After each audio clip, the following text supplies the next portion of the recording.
Okay guys, so we're now moving on to the oil filter and oil change.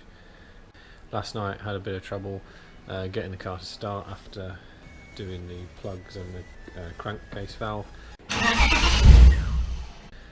Turns out I'd accidentally knocked or pulled the air pipe going to the idle control valve so it wouldn't idle. It would fire for about 2 seconds and then die.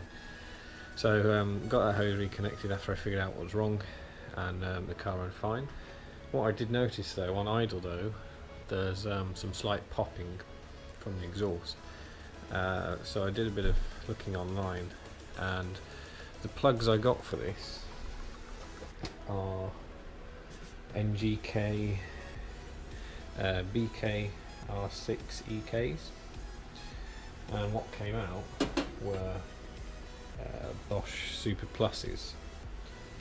I've seen people have the same symptoms, whereas a slight pop every sort of 5-10 seconds from the exhaust on idle, and they've had these plugs, they've changed back to the old plugs and it's been fine. So I'm just now putting back again the old plugs. So I put number 1 back in. You saw me earlier taking this whole loom off, which you don't need to do. These just lift up and then the plugs slide out.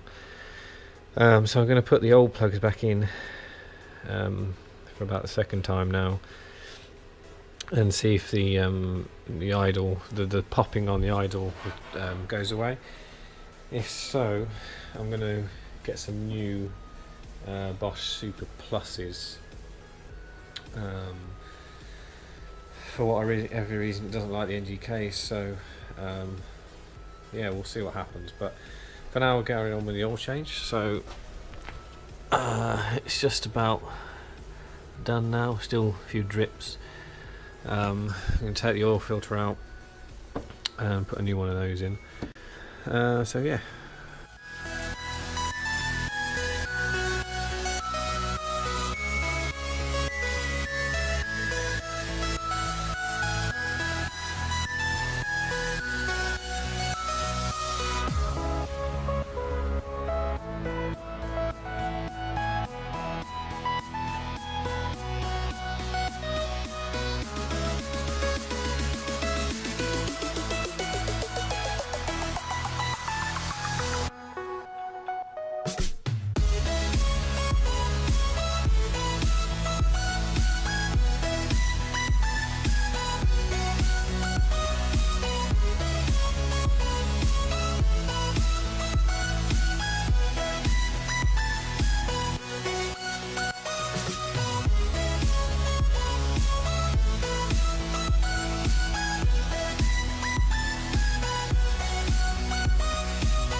Okay, so here's the situation under here. The exhaust is missing. It's got a broken hanger on the right side there, so I've got a new one of those. And this hanger here is bent and has come away from the back box casing. This side's also broken. This is where I tried to weld it before without it on the ramp, so there wasn't much access. So yeah, it's pretty shit. I'm just going to try and do it a bit better now, just to hold it a bit more solid. I might pass the MOT. Probably not. It's probably be insecure, and they'll probably fade it on that hanger as well, I'm guessing. But I'll try our best before tomorrow.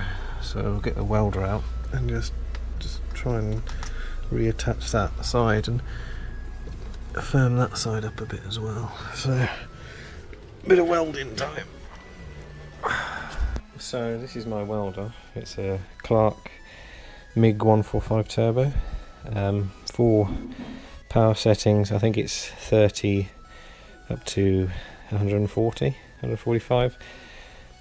Just wire feed. It's gas or no gas, but I've got just some disposable gas bottles for it for the moment.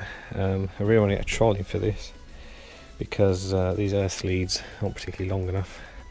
You know, like, it doesn't even reach from there to there. So get a trolley for it, so I can wheel it around, and then also get some proper gas bottles so I can use it.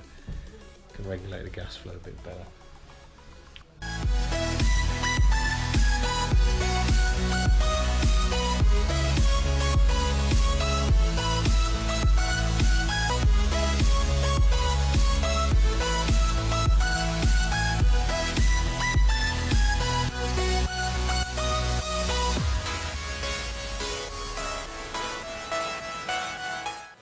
It's a bit more, it doesn't look it, but it's a bit more rigid now. Those brackets are now attached.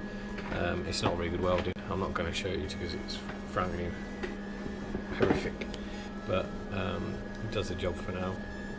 This actually isn't the right wire. This is stainless and this is mild wire, so I mean, it's not going to weld very well. But it's just a bit of a bosh to get it through for now. Hopefully that'll be secure enough. I'm probably going to get a new one of these. These are £400 new, so for the time being, that's going to have to do the job. So yeah, I didn't have to take the exhaust off like I was thinking. Although there is that that exhaust hanger that's broken, but I don't have time to get a new one for tomorrow. So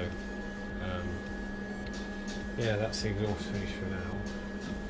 So we can get off the ramps, put new wheels on. I'm not going to change the fuel filter for now. I think I'll leave that to another day. By the way, I know that wasn't a particularly safe way of welding. I should have been wearing gloves and full arm protection, so don't hate me for that. But yeah, I know it wasn't very above board, but it's done the job for now. It's a bit of a quick fix, so yeah.